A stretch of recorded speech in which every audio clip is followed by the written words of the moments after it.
The universe is doing something awkward. It can't agree with itself about how fast it's expanding. Measure the expansion rate by looking at the early universe, the afterglow of the Big Bang, and you get one number. Measure it by looking at galaxies around us right now, and you get a bigger one. That gap isn't tiny. It's big enough that, if the measurements are right, our best cosmic story is missing a chapter. This is called the Hubble tension, and it's not just an argument over decimals. It's a stress test for the model that tells us what the universe is made of, how it grew up, and what it will do next. If the universe expands too fast, then either our cosmic rulers are warped, or the physics between the Big Bang and today included something we haven't met yet. For most of human history, the universe was assumed to be static, eternal, basically a stage that didn't move. Then, in the 1920s, Edwin Hubble and others realized that distant galaxies are racing away from us, and the farther they are, the faster they flee. That simple pattern implies space itself is stretching.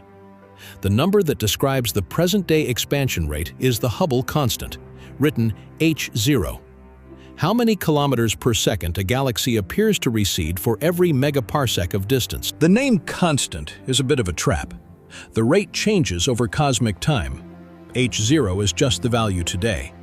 But it became the vital dial that connects observations to the universe's age, size, and contents. Over the last few decades, cosmology turned into precision science. We built a standard model of the universe, nicknamed Lambda CDM. CDM is cold, dark matter, the invisible scaffolding that helps galaxies form. Lambda is dark energy, a mysterious pressure that makes expansion accelerate. In this model, the universe starts hot and dense, expands and cools, forms atoms, then stars and galaxies, and later, dark energy takes over and pushes everything apart faster and faster. The model is powerful because it links many different observations into one consistent picture. The light elements forged early on, the distribution of galaxies, gravitational lensing, and most famously, the cosmic microwave background, or CMB. The faint glow from when the universe was about 380,000 years old and electrons finally settled onto nuclei, letting light travel freely. If you can measure the CMB precisely, you can infer the universe's ingredients, and from those, predict what h0 should be today. For a while, the numbers mostly converged, but as data sharpened, something snapped into focus. Local measurements were clustering around roughly 73 kilometers per second per megaparsec, while early universe predictions were clustering around roughly 67. That difference sounds small, until you realize these are supposed to be the same reality measured two ways, and each method has become precise enough that the discrepancy is now hard to dismiss as bad luck. So what are these two methods, and why do they disagree? Think of measuring a person's height.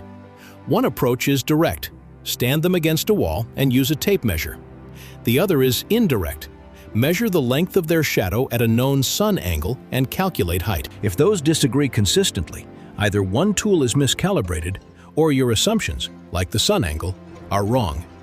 The direct cosmic tape measure is the distance ladder. It's a chain of overlapping rulers. First, we use geometric methods inside the Milky Way. Parallax, the tiny apparent shift of nearby stars as Earth orbits the Sun.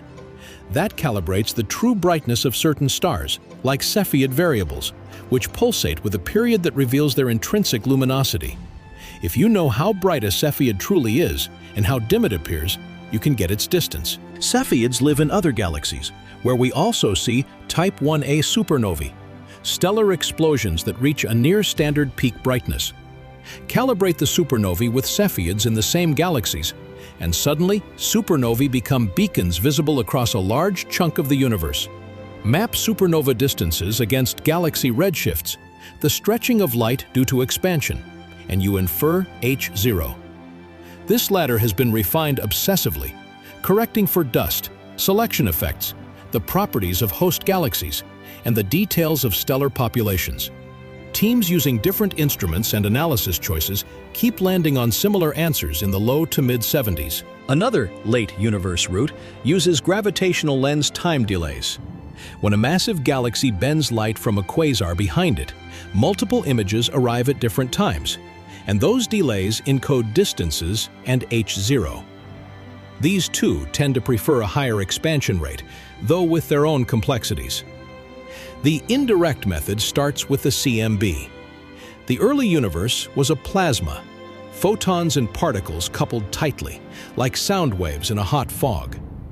Overdensities tried to collapse under gravity, but radiation pressure pushed back, setting up acoustic oscillations. When the universe cooled enough for atoms to form, the fog cleared, and those oscillations froze into a pattern. Hot and cold spots in the CMB at specific angular scales. One feature is especially useful: the sound horizon, the maximum distance those waves could have traveled by that time. It's like a standard ruler imprinted on the sky. Satellites like Planck measured the CMB pattern with astonishing accuracy. But to turn that pattern into H0, you need a model of the universe's contents: how much normal matter, dark matter, radiation, neutrinos, and dark energy, because those ingredients control how fast the universe expanded at different times. In lambda CDM, the CMB doesn't just measure H0 directly, it measures the parameters that, together, predict H0. And that prediction comes out lower, around 67. Here's the tension in one sentence. The early universe, interpreted through our standard model, says the universe should be expanding more slowly today than what we measure in the local universe. If the local measurements are right, something about the early universe inference is off. If the early universe inference is right, something about the distance ladder is biased. Or, most dramatically, both are right and the model in between is incomplete. Why does this matter? Because H0 isn't just a speedometer, it's a portal to new physics. If the discrepancy is real, then the universe's recipe may need an extra ingredient or a different behavior at a critical time. One popular idea is early dark energy, a brief burst of dark energy-like behavior before the CMB formed, which would change the sound horizon, effectively shrinking the standard ruler. If the ruler is shorter than we think, the same observed CMB pattern would imply a higher H0 today, easing the tension. Another possibility is extra relativistic particles, sometimes called dark radiation, that would make the early universe expand faster, again altering the inferred ruler. Others explore tweaks to neutrino properties, interactions in the dark sector, or changes to gravity itself. But every fix has consequences. Change the early universe, and you risk breaking the model's success at explaining galaxy clustering, lensing, and the abundances of light elements. Cosmology is like a mobile. Tug on one structure, shifts. That's why the Hubble tension is so compelling. It's not one odd data set. It's a network of measurements pulling against a model that has otherwise been remarkably resilient.